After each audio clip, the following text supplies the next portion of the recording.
Hello, everybody. This is Dr. Mallorie Cracroft, and I am your host for this brand new podcast. This podcast is called Uplift for Her, and it's a podcast for everyday wellness for women, and I am so excited to be here. This has been something I've been thinking about for a long time and wanting to get started, and I'm so happy to see it finally coming to fruition. So thank you for joining me here with this. I wish you were here in person so we could just sit and have a conversation, but this will have to do. We are talking about wellness, obviously, and wellness is something I have become very passionate about over the years. It's not something that's always been a huge emphasis in my life, I would say, but over the past couple of years especially, it's been something that's become very, very important to me. Partially through my practice, I'm an OBGYN and have been for about 10 years, and more so I see women who are struggling with various things that don't seem to quite know where to go to get help. So they come to their gynecologist. And sometimes I can help them, but sometimes within that capacity of being a physician, it's not really something I can help them with. Either they're just not feeling like themselves or they're tired all the time, but we can't seem to find a medical explanation for it. And this is where wellness comes in. And that's actually what drove me to start learning more about wellness. I noticed that there were lots of people around me who were doing okay, but not great.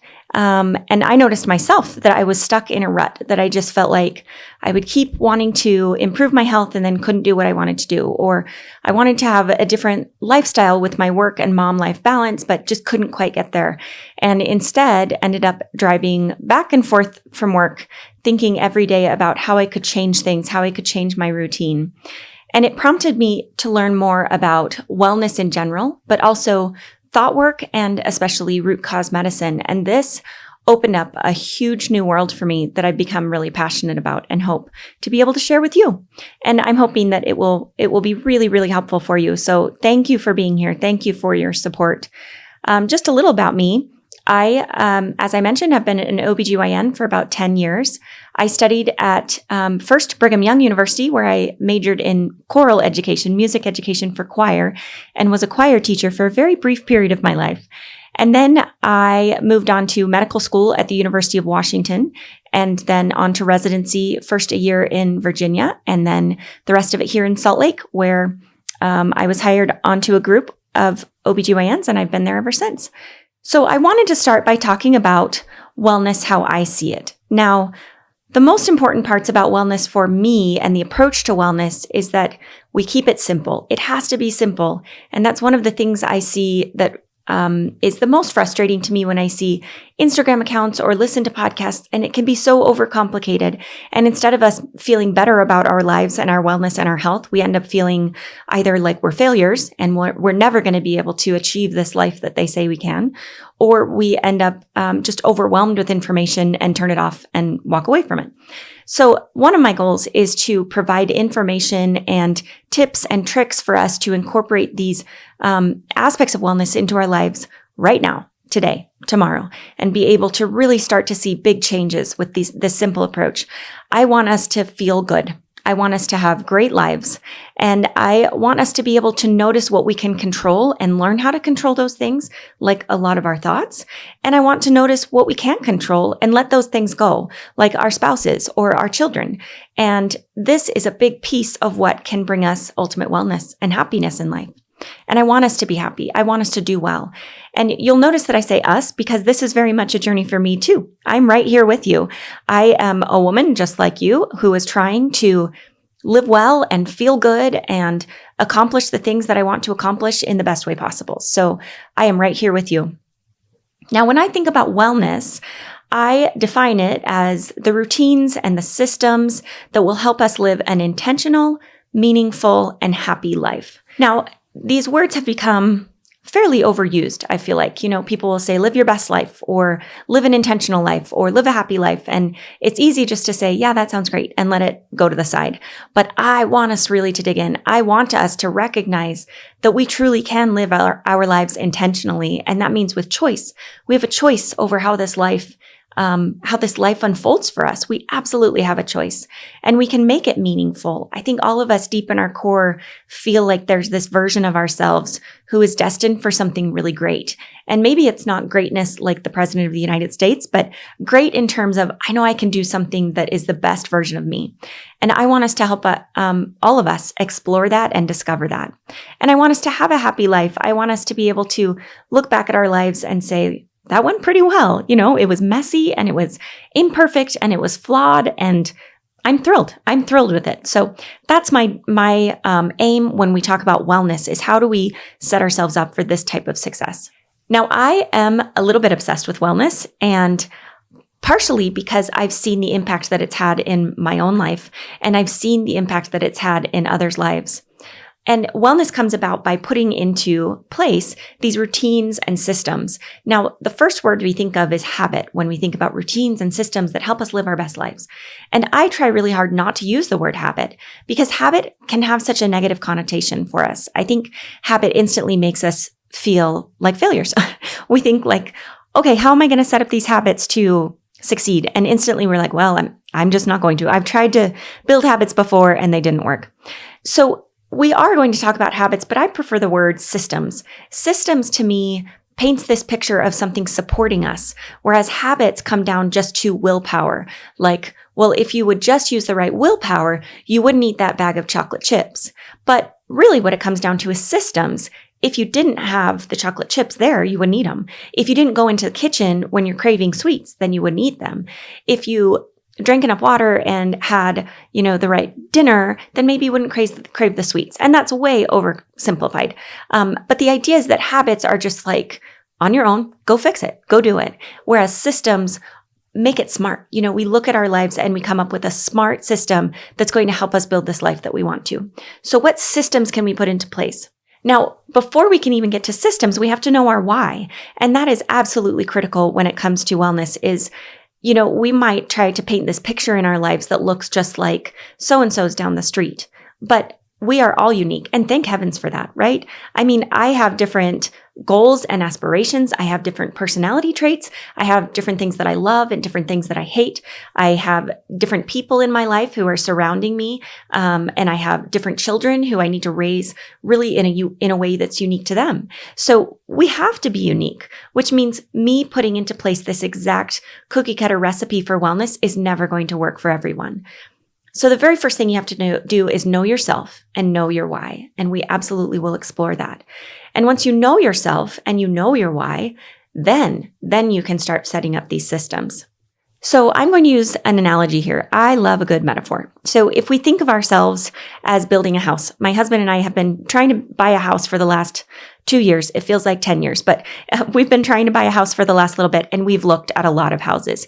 And there's some cute and some beautiful ones with some charm. But there are a lot of houses that are really ugly or built really poorly or remodeled really poorly or just have a weird design that doesn't flow. And so it's gotten me thinking a lot about houses. And I think that a house, oversimplified, is very much like our lives. And the houses that we've been through that work really well, they started that way. They were planned out that way. So they have a foundation that's shaped like the way they want the house to look. These other houses where they started with this foundation and they built a house and then they decided they didn't want it to look that way. So they built on an addition or they built it out to the side. Those houses just don't flow as well and they don't end up looking like the ideal. We want to know what our ideal looks like, what we want, so that we can build the foundation and then build the framework that's going to build this eventual house, right? That makes sense from a builder standpoint. If you want to have this big kitchen for entertaining, you can't start with a tiny foundation. You have to start with a foundation that's going to allow for this big, beautiful, entertaining kitchen. So that's kind of how I think about these systems. They're not sexy. They're not exciting, but they are really useful and they make the rest of it so much easier. It's so much easier to decorate a house that was built the way you want it to rather than take an ugly house and try to make it work the way that you want it to. So we talk about these foundational systems. The second step that comes, though, is the decorating part. That's the part where we get to really make it what we want it to be. So once we lay this foundation, then we have to keep coming back to it. We keep readdressing it. We schedule it into our lives where we do a little self-assessment every month. Maybe it's twice a year. Maybe it's just once a year. But we stop and we say, what do we want out of life? who am I and who do I want to be? And how are my systems working to get me to that place? And by doing these regular self-assessments, then we can start to tweak and really make it what you want it to be. For example, if you want to have a family who vacations regularly, well, you can't just tomorrow be the family who vacations regularly, but you can absolutely break it down to pieces. Maybe tomorrow you start researching your next trip. Maybe tomorrow you plan that week off of work that you're going to go on a trip. And maybe you don't have money for a trip, so you do a staycation. But whatever it is, once you know where it's supposed to go, where it's supposed to end up, then you can back up and figure out these tiny little steps along the way. So I'm all about routines and systems that work for you as an individual. Now, there's a couple other things you should know about me, and that's that I don't support the use of guilt. Now, Brené Brown calls it shame. If you haven't heard her TED Talk about shame or vulnerability, you should listen to those for sure. But she calls it shame. I don't want to feel guilty about the way that I'm doing things. I don't want to live a life that's motivated by feeling bad about myself or avoiding feeling bad about myself. I also don't want to live a life that's just motivated by avoiding fear or avoiding pain. And this is really powerful, and something that we'll talk about at some point is how much of our responses are motivated by pain and fear. I don't want any of that. I want my life to be motivated by joy and light and energy, good energy that leads me to the truest version of myself. So this podcast will not be a guilt-inducing podcast, I hope. It's not intended to make you feel bad about where you are. It's intended to help you start where you are, to figure out where you stand right now, where you want to go, and what that path looks like in between. So I am so excited. I hope that you'll come along with me on this journey. We are going to do this by looking at how wellness shows up in the different parts of our lives. Things like parenting and relationships, body image, sex, mental health, fatigue, setting goals, ambition, careers. I have so many exciting episodes planned for you, but also money. How do we have a healthy relationship with money? How do we have a healthy relationship with travel and hobbies and our home environment and dealing with illness and grief and trauma and all of these things that impact our everyday lives. So I really want to get into how we can strengthen those elements of our lives to work for us. I want to talk about the who, the what, the when, the where, the why, and all of the how to. So I'm going to bring on some amazing experts, and we're going to talk with real women too. People who can really help us dig in to wellness and how to make it the best version of make our lives the best version it can be. It is my goal to make it as directly applicable as possible. So when I say everyday wellness, I mean everyday wellness. I want you to be able to take these things and put them into your lives tomorrow.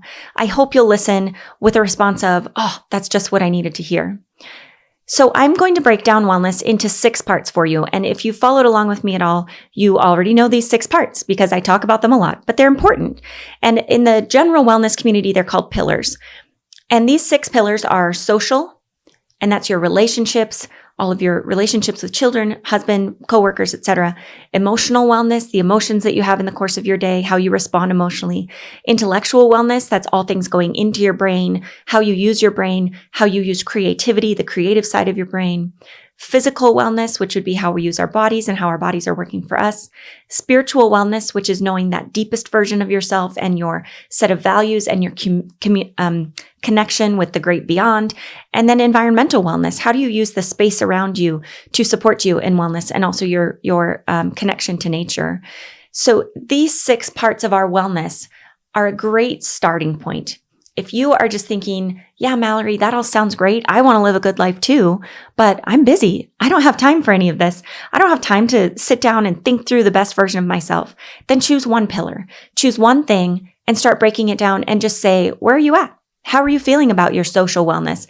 Have you been hanging out with friends? Have you been strengthening your relationship with your partner? Choose one tiny thing of one aspect of your wellness, one pillar, and we'll just start there. This foundation can help us create these routines that will get us to where we want to go. Now, I'm also a big fan of thought work, and my life has changed because of thought work. And this is sort of from the aspect of coaching or life coaching, right? We will talk a lot about how we have choice over our thoughts and how the thoughts that we have can create these patterns either for good or for ill. And these thought patterns can help us find wellness that can help us to lead our intentional, meaningful, and happy lives. This is something that I've learned so much about through my own life coaching and also just through being an OBGYN and talking to patients all day, every day, talking to friends and family members when we struggle. Oftentimes there is a thought pattern in there that is not serving us well and can be harmful. And that's something that we can learn and improve and work towards big changes to help us. Now, part of living our best life is looking at ourselves and our lives. And we need to do this without judgment. We need to just look at our lives and observe and be okay with imperfection, right? None of us are perfect. None of us will ever be perfect. And why is that surprising to us? Somehow we get surprised when we see someone fail, or we get surprised when we ourselves fail at something. What if we just made that the norm? Like, well, of course I'm going to fail. I'm imperfect and I'm going to try harder next time. So there is this middle ground. It's not just a matter of either be perfect or be flippant and not care about anything. We can be imperfect and still look at our lives and say, I'm okay that I made that mistake. I'm okay that I'm not there yet, but what am I going to do to change it? Another phrase I like to use is observe, don't judge. You just have to look at yourself and learn from it. Be curious about it. Use the word, interesting. That's interesting that I just did that. Why did I do that? So we can observe ourselves without being critical of ourselves or without judging ourselves. Now, stress is another big component of our wellness. What if we just choose to be less stressed? Now, I know it's not that simple. It's not that simple for me either. I can't just choose to be less stressed. So I have an example of this. I went to a bridal shower last weekend and she wanted me to bring my 2 girls because she knows my girls. And because I was bringing my girls, everything went a little bit slower than planned. I was running late. I was trying to get them ready and make them look presentable. And then it was raining really hard, so traffic was bad. Part of the freeway was closed. We had to stop and get the gift. That took longer. I mean, I know you've been there. I know you've been there when you're running late and you are just sick about it. That's not what you wanted. It's not how you want to show up. It's not what you want for your life, right? And in my past life, I would have been super stressed by that. My heart would have been racing. I would have snapped at my girls every time they took an extra second because they were making us late. I would have had all of these negative thoughts and I would have shown up to this bridal shower flustered and frustrated and apologetic and just feeling so sorry. And one of the things that's been really helpful for me is recognizing this imperfect nature of life, that life is messy and it's imperfect. And also recognizing that phrase, the use of that phrase, what's serving me well. And when you're already late, you're already there. What good does it do to sit and be overwhelmed and stress about it? And I recognized that this time. I haven't always recognized that, but I recognize that this time. I'm already late. What difference does it make if I snap at my girls or I get unhappy or I honk at the car in front of me because they're taking too long? It doesn't do any good. So there are ways that we can start changing these thoughts. And one of the thoughts that I had in this moment was, okay, well, I'm late. And that's okay. And it was okay. I showed up and there were lots of people who were later than I was, and it just wasn't a problem. But what we realize is that when we have those stresses, that we react to it and it changes our whole mood. And if we have many moments like that, it will change our week. And if we have many weeks like that, it will change our lives. So we start noticing these moments when we do take control and when we can say, I don't want to react that way. I don't want to show up that way. Now I can also learn from this and say, okay, next time I have an event, I'm going to wake up earlier and I'm going to get things ready earlier and I'm going to get prepared ahead of time. I can learn from it and I can change, but I can also recognize that me being stressed at the moment isn't going to change anything. So just a silly example, but hopefully it's something you can relate to and something that's been really important for me to be making those changes in my life. Ultimate wellness comes from being in charge of our thoughts and our perceptions and our brains. And we can do this, my friends. We can get there. All it takes is taking good care of our bodies, of our relationships, of our heart, and it's all so doable. I hope you will join me on this journey. I don't want to feel guilty around my attempts at wellness. I want it to feel inspiring and peaceful. I want my efforts at bringing wellness into my life to bring more contentment into my life. I truly believe that our wellness should be simple, that wellness, how we live our lives, can lay the foundation for all the other aspects of our lives. Our wellness determines what kind of person we'll be, what life experiences we have, how to show up at work and as parents and as spouses. I've been studying wellness for years and I am living it every day. I'm making changes in my life slowly over time and I am so not perfect. And I don't plan to be perfect, so it's okay. I don't do any of these things perfectly, but they have changed my life and they brought me more happiness, more love for myself, and more acceptance for myself. And that feels better. That's the life that I want to live. I want to wake up and I want to feel pretty good about my day. I want to feel good about how I interacted with my family.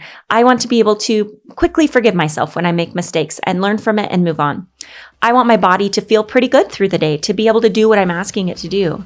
And I want to get to the end of the day and feel pretty good about it. And then I want to get to the end of the week and the end of the month and the end of the year and still feel pretty good about it. If you want to feel this way too, I hope you'll come along with me on this journey. I hope sincerely it's helpful for you. Thanks for listening, and come back next time for another episode. And remember, this information is for education only and not intended to be medical advice.